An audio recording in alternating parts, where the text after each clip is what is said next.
My name's Tim Short. I am the Sales and Operations Manager here at Boost Marketing Group. Hi, I'm Bernie Thompson. I'm the founder of Plugable Technologies, a private label electronics seller. Hello, Shawn Hart, co-founder of QuickFastHurry.com. Product we ever sold on Amazon. So it was actually a USB thin client. Today, our company has a broad product line, but on day one, we thought we were going to be a single product company, a USB thin client company. We brought it to market very quickly. I had kind of had the right connections to the industry. I'm a software engineer by background. I had done a bunch of technical work around this product and had something, in this case, that was truly unique. Had it on the market for 1 month, 3 months, 6 months, and the product just did not take off. And I think it's the classic challenge that if you do get too unique about your product, then you've got to understand that it's not just a technology problem of making the product unique. Now, if the product is that different, you've got to convince and educate a market that has never heard of this kind of product before that it's something they want and need.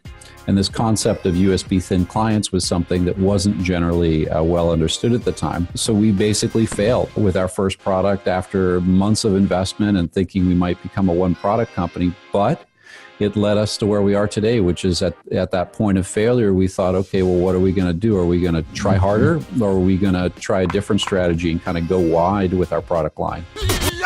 It's a supplement product. I realized this was about 3 to 4 years ago.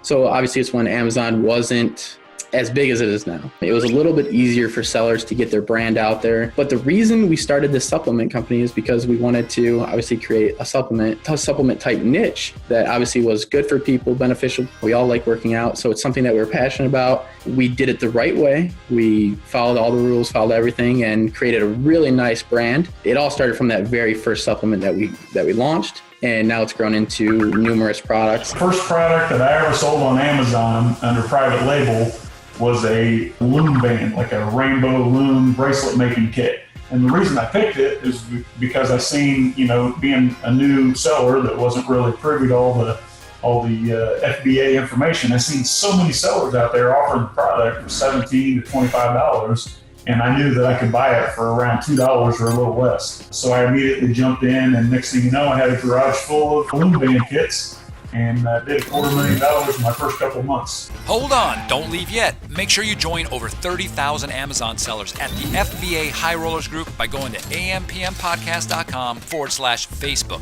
It's free to join this massive community. And if you're a person that enjoys money, or you're a human that prefers easier and faster ways to make it by selling on Amazon, then we've set aside some massive goodies for you. Head over to ampmpodcast.com/resources to save thousands of dollars on tools and services that the pros use to crush it on Amazon. And one last thing, don't miss out on future episodes. Make sure you tap that subscribe button and leave your questions in the comments below.